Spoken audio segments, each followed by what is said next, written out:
Monsieur le ministre, Monsieur le commissaire, Madame le rapporteur, chers collègues, pour les spécialistes du domaine spatial, le nom de Galileo pourrait faire écho, outre à l'astronome italien, à une sonde spatiale américaine conçue par la NASA pour l'étude de la planète Jupiter et de ses lunes, lancée le 18 octobre 1989 à partir de la navette spatiale Atlantis.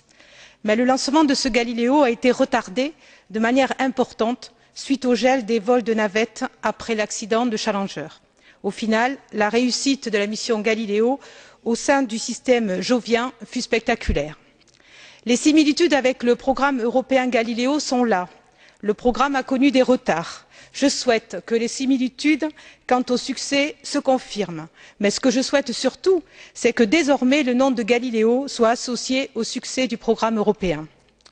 Au souvenir des moments difficiles liés à l'échec du partenariat public-privé, il convient de se mobiliser pour mettre sur orbite ce projet. Le Parlement européen a souhaité tirer les conclusions des erreurs passées et assumer ses responsabilités de co-autorité budgétaire. Il me semble important que le Parlement européen ait accepté in fine de conserver une autorité de surveillance. Le contrôle par des experts est en effet nécessaire, notamment parce que le programme Galileo est une première pour l'Union européenne. C'est la première fois que l'Union européenne investit dans des infrastructures qui lui appartiendront. La Commission européenne sera le maître d'ouvrage et l'Agence spatiale européenne le maître d'œuvre. Ces responsabilités doivent faire l'objet d'une définition et répartition claire, mais également d'un contrôle adéquat. Le Parlement s'étant fortement impliqué dans le projet, il me paraît donc légitime qu'il soit associé au suivi du programme.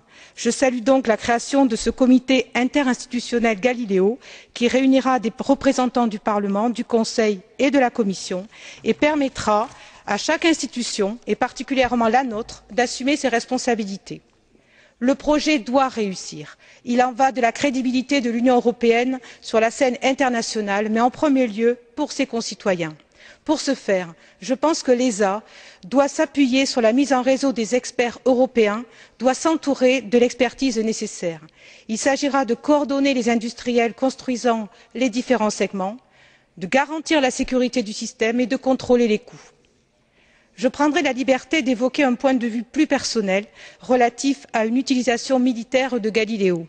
Le Parlement européen a en effet tenu à restreindre fortement les possibilités d'utilisation militaire.